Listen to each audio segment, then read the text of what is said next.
There's something that does not appear to be true or shared by what you would call an enlightened mind. Meaning, the enlightened mind has the same ability as a natural mind or an ego mind, not a natural mind. A natural mind has no abilities or disabilities. The enlightened mind is just a version of ego mind. It can make comparisons, you see. So when the complete annihilation of ego resurfaces, and it tries to share or offer ways of the wisdom that is revealed through this enlightenment, it becomes ego. So this is ego, because when it makes an attempt to share or warn or encourage or enhance your life, it is just another version of ego.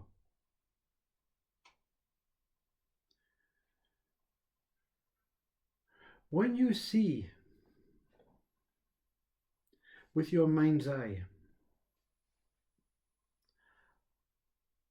when you look in the mirror, a person, a form, a shape, a color, a movement, it appears as if you exist as that whole encompassing components of what is taking place in front of the mirror.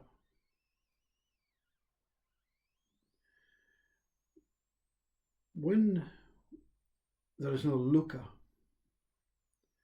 there is no looked at, there is no movement, there's no shapes, no colour, no identification, no time. It appears as if your mind right now is saying, well, it must be the opposite of all these things. No, all these things are taking place. But when they're divided and broken up into components of a descriptive way of what is taking place, it means the mind's eye has intelligence and has a conditioned understanding of what is taking place. Enlightenment means all of this goes. But when the word goes comes, it means to the ego mind, it's no longer there. Its eyes are shut. It's just the idea and the concepts that humans have given to what we are. Humans have given. You see, I'm even calling us humans. Whatever life force we are, we try and give ourselves some meaning, some purpose, some ways, some understandings, some intelligence, some description, some a kind of discovery of our surroundings as well as what we are. We break our body up into digits, fingers, arms, legs. Enlightenment is just when all of this goes.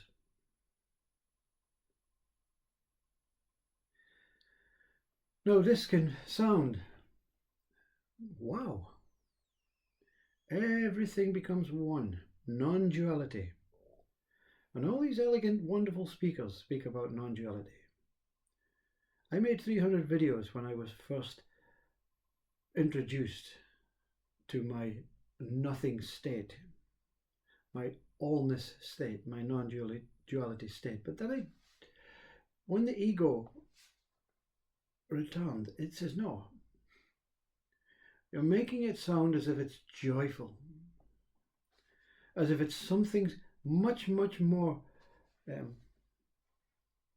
precious than what life is as a suffering, painful, pleasurable human being. Well, it's not the opposite either, though. It's not joyful, but it's not suffering.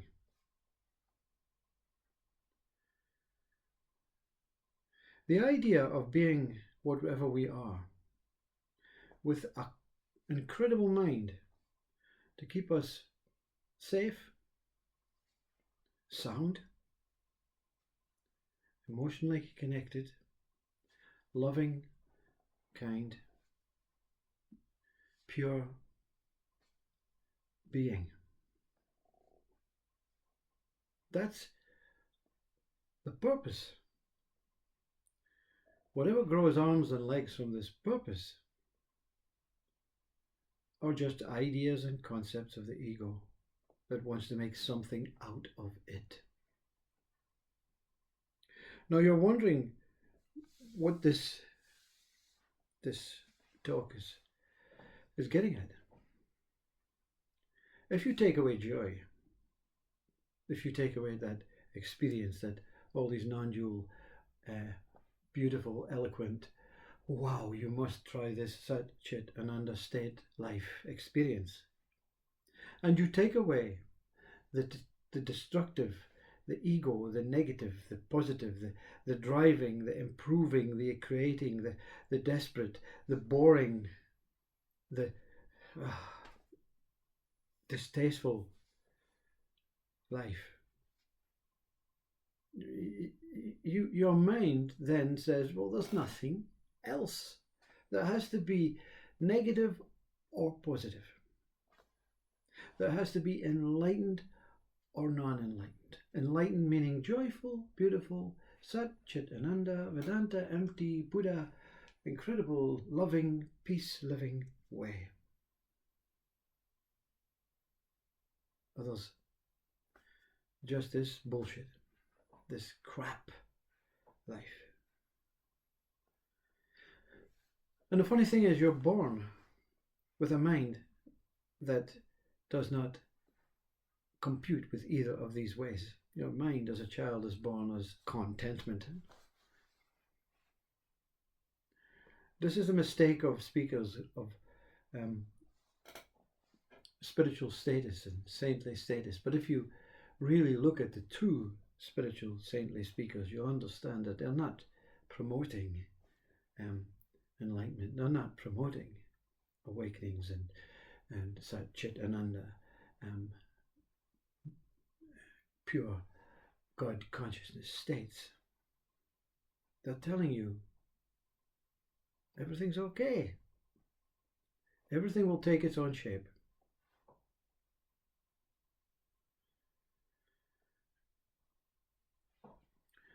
Enlightenment removes all states.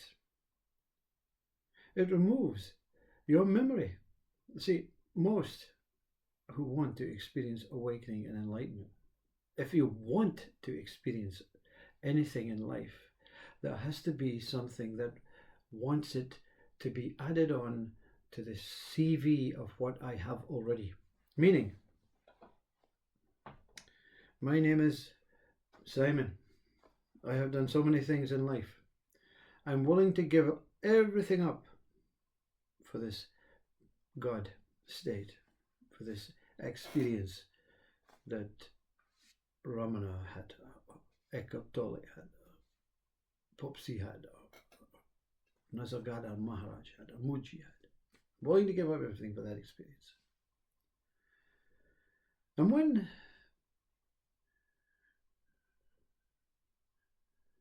if you understand, just a little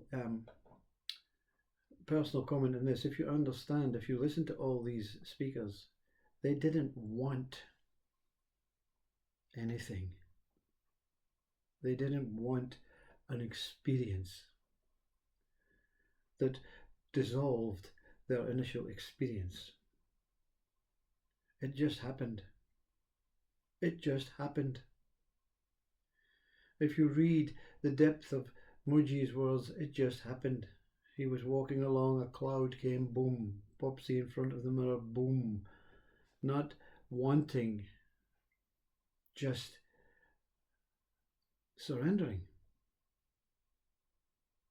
But so surrendering is a type of giving up. And when you give up fully, you give up everything, memory. So Simon, that wants the experience of awakening enlightenment, will not say, Simon is enlightened. Simon has got something else to add on to his story, his CV. Simon is now a saint. Simon is now doing this. Simon is now giving satsang. Simon, I am this great human that transpired into this wonderful enlightened being. There's no more Simon. To the family, Simon is there. To Simon, he what's the word? He reacts to the name. But there's no feeling of Simon. There's no memory of living a childhood. There's a kind of, what did that really happen? Was I really that person? Am I really this person now? People keep telling me I am a person. But the impact of enlightenment, the true enlightenment, is it's all taken away from you. The used to be knower, there used to be person, there used to be this, there used to be that. And what remains is just life taking place. You appear to be part of it. You appear to be one day feeling pain in this body. But you know you're not the body. You know you're not even the soul, the spirit. In fact, even consciousness, that what this voice says all is questionable. You're just a breeze. And everything around you is in the same breeze.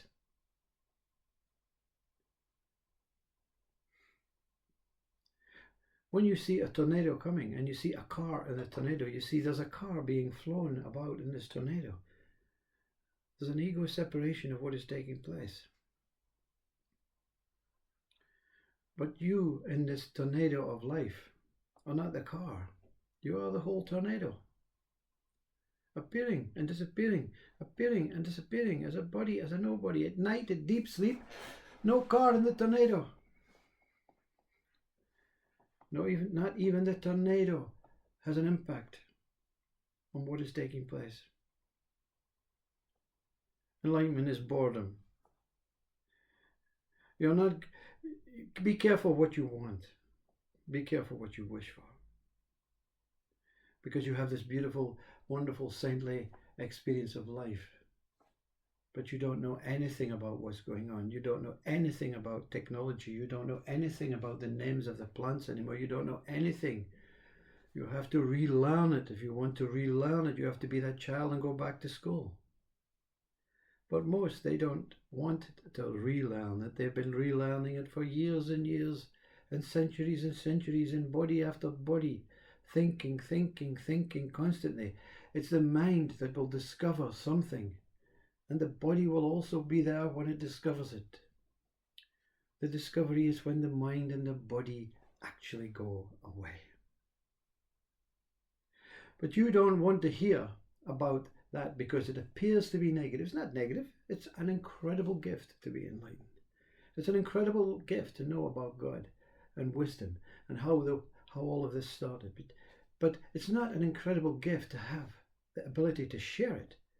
You have to keep it a secret.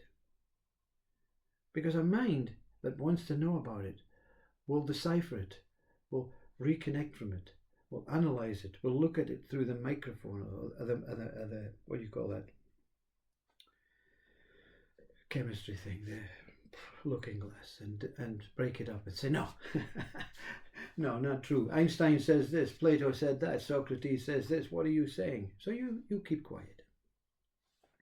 And that's what Papaji says. So this speaker appears in front of you right now, appearing as if it's a body of form or whatever it is, appearing as if it's awakened or enlightened, appearing as if it knows something or doesn't know something. But whatever it is, and whatever it knows, it will die. And no one can share it. No one can experience it. because you have your own life to live. You have your own enlightenment. Let it happen on its own. Just be there, be present, be balanced. Be Buddha, but don't look at Buddha and Buddhism. Just be that inner being, that inner peace, that inner tranquility. You don't want anything in life. You don't need anything in life. You don't search for anything in life. You don't attach to anything in life.